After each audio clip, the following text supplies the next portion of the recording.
સુરતમાં ડાયમંડ ઉદ્યોગપતિઓ સાથે બેઠક કરી હતી, જેમાં ડાયમંડ બુર્સના ચેરમેને ઉદ્યોગકારોને ડાયમંડ બુર્સમાં વેપાર શરૂ કરવા અપીલ કરી. સુરતમાં ગૃહ રાજ્યમંત્રી હર્ષ સંઘવીએ હીરા ઉદ્યોગકારો સાથે બેઠક યોજી વાતચીત કરી હતી. ડાયમંડ બુર્સમાં ઓફિસ શરૂ કરવા બાબતે બેઠક યોજાઈ હતી. આ બેઠકમાં સુરત ડાયમંડ બુર્સના ચેરમેન ગોવિંદભાઈ ધોળકિયા ઉપસ્થિત રહ્યા હતા.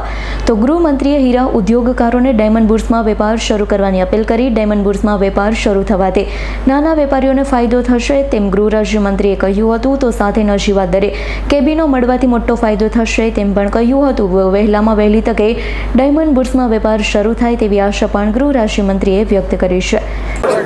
સુરત ડાયમંડ બુર્સને લઈને એક ખૂબ જ મહત્વપૂર્ણ બેઠક આદરણીય રાજ્યસભાના સાંસદ શ્રી ગોવિંદભાઈ ઢોલકિયા, શ્રી અરવિંદભાઈ અજબાની, શ્રી લાલજીભાઈ, શ્રી નાગજીભાઈ સાકરિયા, શ્રી અશેષભાઈ, શ્રી શૈલેષભાઈ જોગાની, સેવંતી કાકા, શ્રી હિતેશભાઈ, ઉપેશભાઈ અને હીરા બજારના મહત્ત્વના આગેવાનો, હીરા બજારના વેપારીઓ, સૌ બ્રોકર મિત્રો, સૌ મેન્યુફેક્ચરર, રફના વેપારીઓ અને સીવીડીના વેપારી, આ બધા જ વેપારીઓ સાથે મળીને એક મહત્ત્વપૂર્ણ બેઠક રાખવામાં આવી હતી.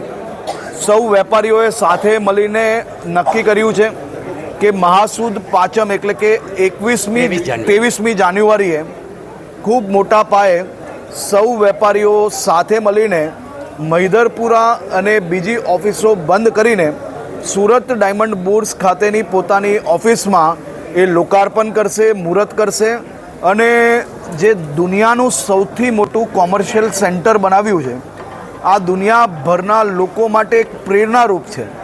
દુનિયાભરમાં મોટા મોટા બિલ્ડિંગ કોઈ એક બિલ્ડર બનાવે ને હજારો વેપારીઓ જરૂરથી જતા હશે, પરંતુ આ એક એવું કોમ્પ્લેક્સ છે જે હજારો વેપારીઓએ સાથે મળીને હજારો વેપારીઓ માટે બનાવ્યું છે.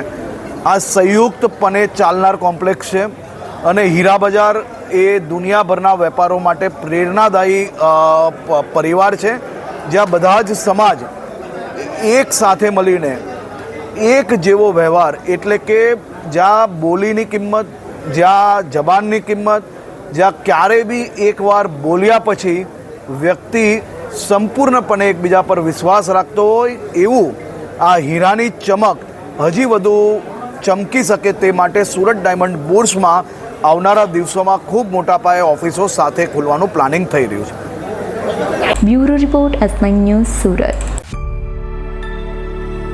અમારી તમામ માહિતીથી અપડેટ રહેવા માટે જોડાયેલા રહો S9 ન્યૂઝ સાથે.